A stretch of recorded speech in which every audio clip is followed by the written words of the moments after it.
What's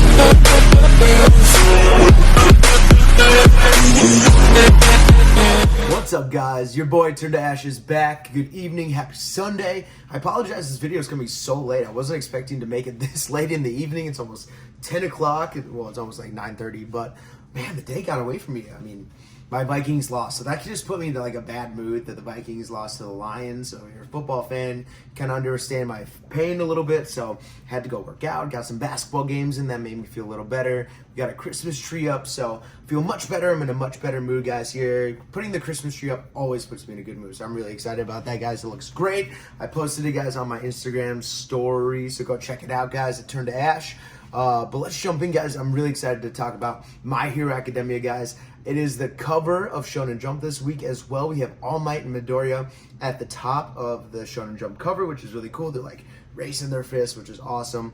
Last week, guys, was pretty crazy. So we're getting a little bit of Shigaraki in the League of Villains and what they were up to since we hadn't really got to see him. Shigaraki was freaking out and writhing in pain on the ground, and All For One was kind of explaining to Dabi like the patience of and the fortitude of planning your things out. And he did like 18 months or something like crazy like that at a time. So All For One just spitting knowledge to Dabi, and we'll see if Dabi actually like takes his word for it or not.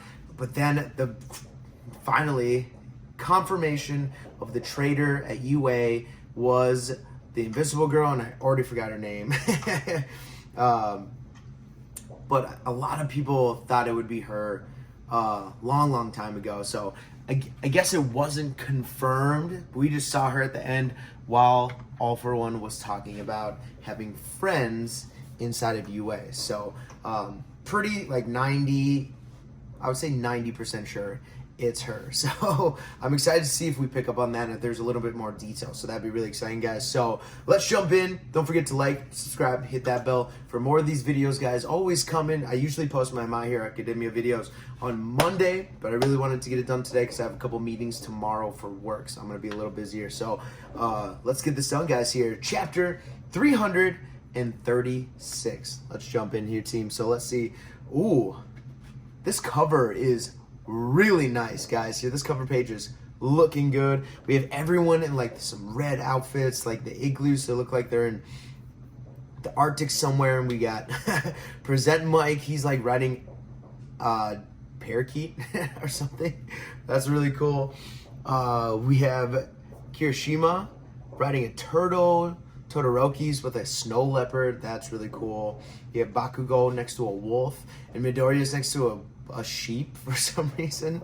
So that's really cool. And is that Hawks next to a hawk? Hawk next to a hawk. Okay, that makes sense as well. So this is really cool. And we got Eraserhead back there with a cat. That's totally fits Eraserhead, him having a cat. So this is really cool. I really like this cover page, guys. Here, most likely this cover page will be the cover of the video as well, because I really enjoy it. It looks really nice and it fits the mood as well for wintertime. But guys, without further ado, let's jump in chapter 334. And I don't see the title on that. And I don't see the title there either. So we're just going to go ahead, guys, here. So we see, it looks like they're training a little bit. So we're getting a glimpse of UA and they're training. And it looks like Bakugo is jumping at Midoriya. Endeavor taught us that build up and release stuff. But I ain't settling for just one blast. I'm saving up beads of sweat for a bombard of bombs all at once. That's what powers my new cluster upgrade and gives a big boost to every move I've got. So this is Bakugo talking about his upgrades. So he's taking his beads of sweat so he can throw them like a cluster, like a shotgun cluster, excuse me, like pellets, so they can all explode at once, kind of like engulfing them in, instead of just one big blast, it's multiple mini blasts that add up, so it takes up more surface area, I should say. So that's pretty cool. And you see them, he's sweating, they're working hard. It takes a while to heat up enough though, hence the winter costume. Overheating drains me fast, so it's a choice I gotta make. So it's a balance. So he sweats more wearing this costume, but he burns out faster. So it's a little more like, I gotta get this done kind of thing. You see Midoriya's hair is all poofed out from it. Todoroki is also trying something different. So I like that they're training right now. Whoa. What is Todoroki doing? So he's standing there and it looks like his body's like glowing. Is he making like some kind of sword? Still figuring it out though. I think I can control my left side just as well as my right now. In order to achieve a body even Dabi can't burn. Right and left, my entire body as one. And he's like controlling both sides. So it's like a balance. You see the snow falling on one side and the flames on the other side. And it's like a perfect medium in the middle. So that's what he's going for. So he's holding his hands kind of like this in front of him and releasing the hot and cold all at once. That's really cool. If he is able to balance it out to make a body that Dabi couldn't even burn, that is a really, really cool thing to say. So that'll probably come back as well. Between the final fight between Todoroki and probably Dabi. Those will probably be final opponents for them. They're saying this is going to be all-out war or whatever, but I love Mineta. I love Mineta. He's so funny. He's just pulling off his beads. Like, he's just pulling them off and putting them on the ground. Is that his practice? Is that his training? Just being able to produce more and more beads? Building up his pain tolerance, I guess? Aren't the top two bad guys kind of on the ropes now? Plus, we got Higantamaki tied down and snoozing, right? Can we make quick work of those villains once we find them? So, okay, so here we go. We got chapter 336, Villain. So that's the title of the chapter, guys. Here, 336, Villain. So they're showing this facility. You see a bunch of I'm sure it's like tethered metal strings, like steel strings, connected to Higantamaki. So he's in some kind of special bunker. And they've got him tied down. So they're just like, why can't we just go get him? Like, we should be able to take him down. And the top two people are kind of at odds right now, which is, I mean, oversimplifying it for Midoriya. Not Midoriya, excuse me. There are 3 reasons why that ain't the case. So Bakugo's addressing Mineta, correcting him. 3 whole reasons. First, finding them all is unlikely. Sure, the good guys found the Nomu hangar, Shigaraki's hideout, and all those secret labs, but no one's ever tracked down the big bad himself ever since he lost to All Might. Old nutsack face is the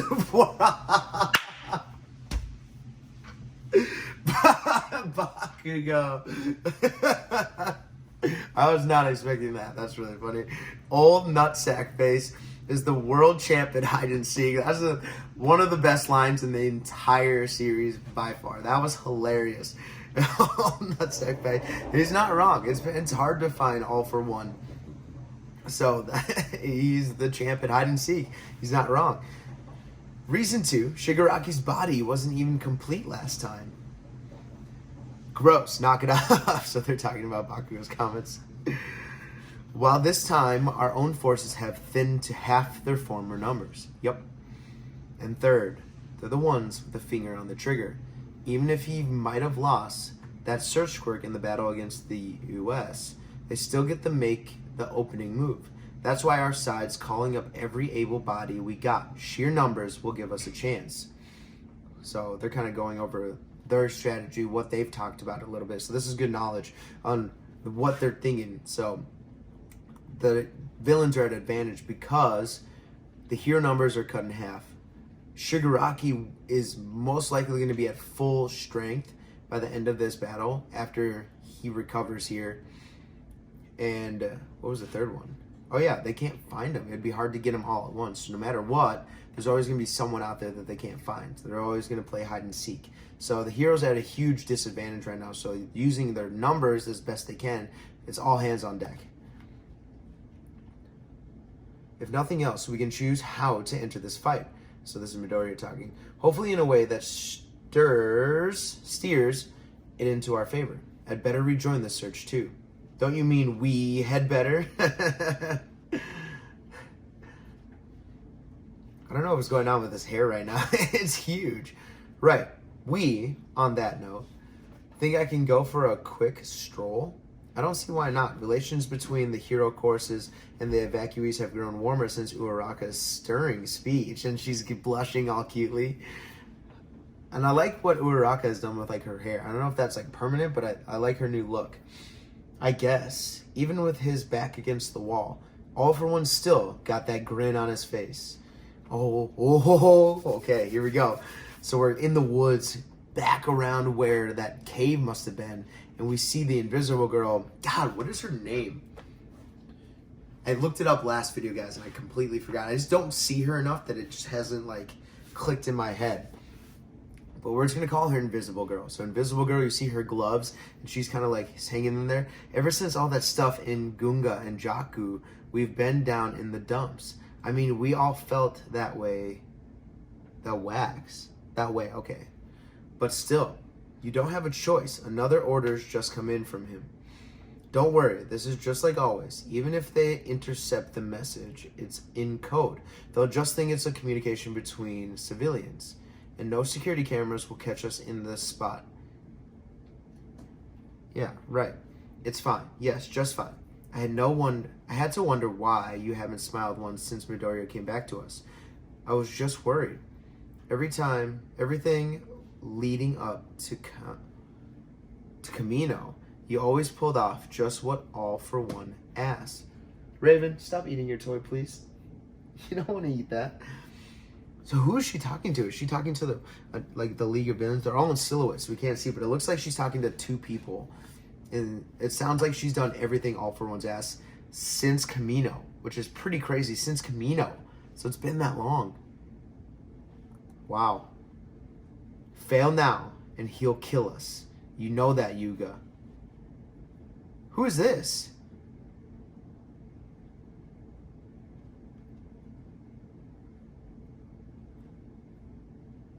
Is this the laser beam kid? Pause. Pause for 1 second. I need to look it up.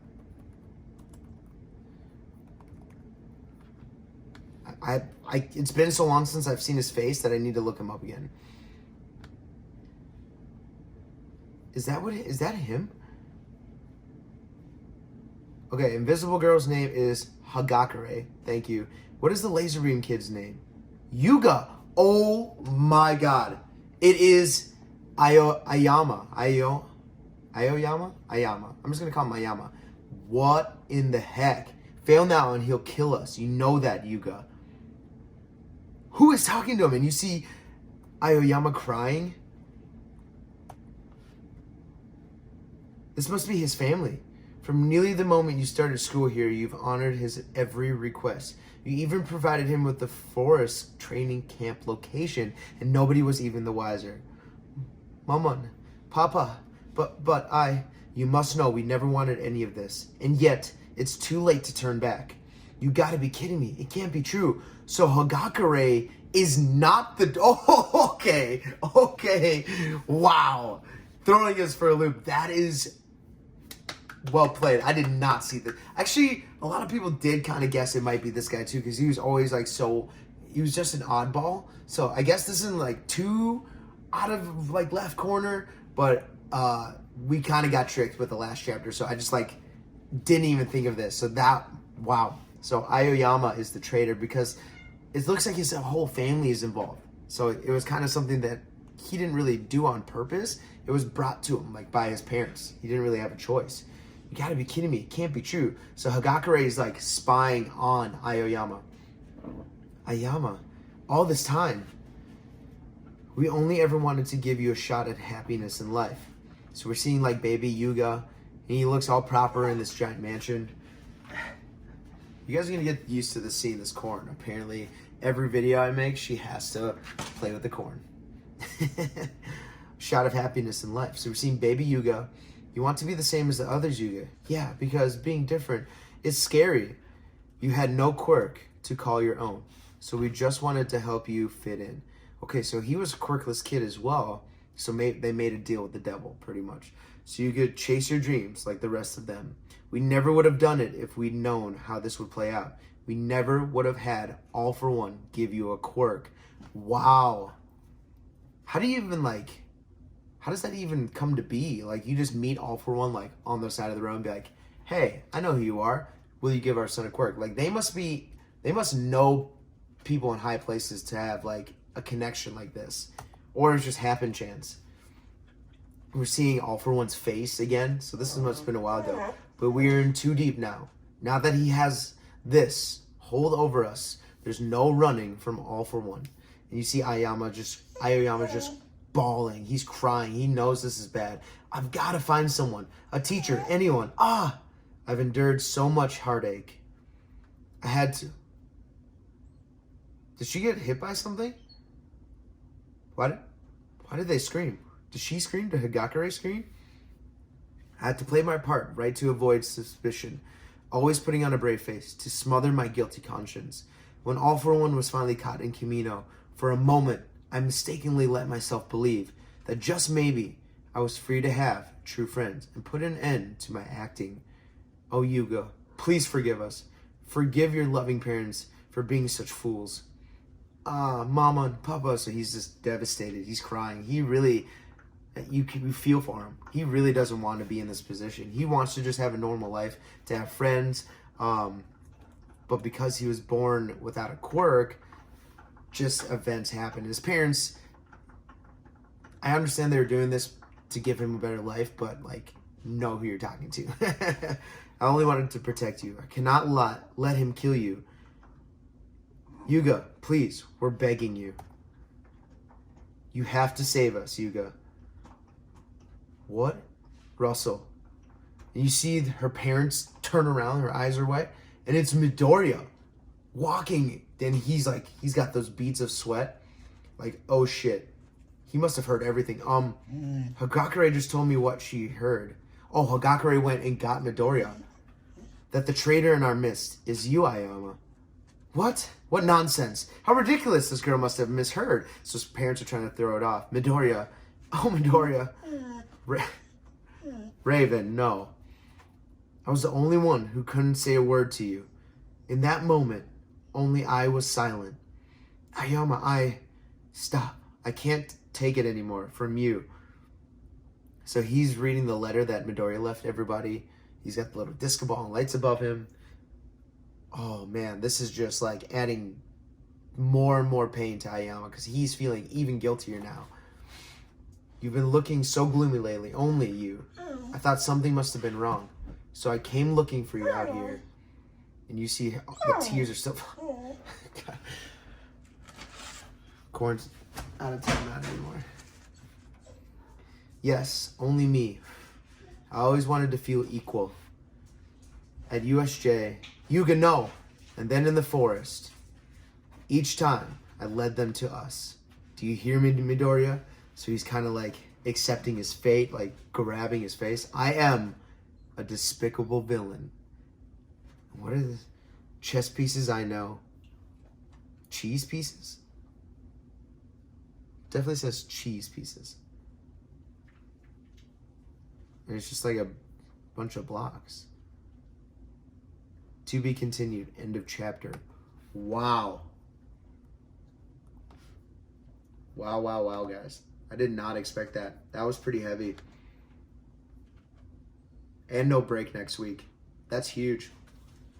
So the traitor is finally confirmed to be Aoyama. Yuga Aoyama. So Hagakure, they threw us... That was well played. They threw us for a loop the last chapter. Whoa. Raven. Start messing with my equipment, girl. Oh, God. This corner is going to be the end of me. Oh, man. So, Horikoshi's having fun with us. He's messing with our emotions because, man, that chapter was pretty crazy, guys.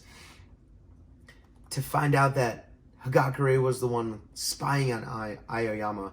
I don't know if she kind of had like an inkling of something was up, or if she was just on like a walk through the woods or something, which sounds really weird.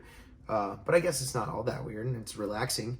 And just happen chance was here. I feel like it was more of the previous, that she kind of had an inkling that something was going on, kind of followed Aoyama to where he was going. The fact that his parents made a deal with One for All to give him a quirk that he was quirkless, just for him to have a normal life, and that kind of led him to have a stranglehold over them. But I want to know, are they indebted to him? I guess they would be, but I mean, I guess they're just fearful that he'd kill them if they didn't do his bidding. So I guess the fear of death is what they're scared of, I guess. Yeah. So they don't owe him like money or anything. So like, why didn't they just walk away or leave? Well, he would kill them. We are talking about All for One for facts. So yeah, He's a despicable bastard. Man. And he's just broken up about it. You see, like, from the start, he's bawling, he's crying. He doesn't want anything to do with this. He just wants a normal life. He just wants friends. And you see by the end of this, he kind of, like, puts his mask back on, his performance mask, and he's acting again. You see the tears stop. You see him pulling it up. And it's like, boom, I am a despicable villain. It's like he's like, just put me out of my misery. If I act the villain, maybe Midoriya will take me out and I don't have to deal with having these feelings of betrayal anymore. Gosh, that was crazy, guys. Really, really crazy. Man, this arc is picking up. I thought we were just going to have some build-up to this final war. I wasn't expecting the build-up to be this heavy so early on. I don't know if Midoriya is going to have a fight with Aoyama right now. Aoyama doesn't stand a chance unless he has powers that he just hasn't showed off yet for reasons, because he didn't want to give off powers if he ever had to be a full traitor. But if he's holding something back, but Aoyama definitely, in my mind, doesn't stand a chance against Midoriya. So if Midoriya wins, takes Aoyama back to UA, and then Aoyama kind of like confesses everything that he's doing, and maybe becomes a double spy like Hawks, that might be really cool. Unless All For One has some way to like listen into Aoyama, like put something in him, like a tracker or a listener into his body at some point, so you can hear what Aoyama is doing to keep tabs on him.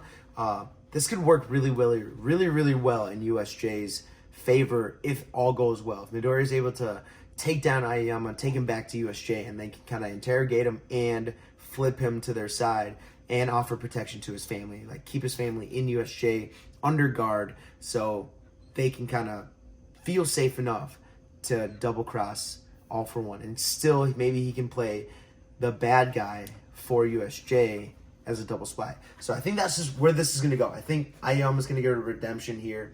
I hope so, at least.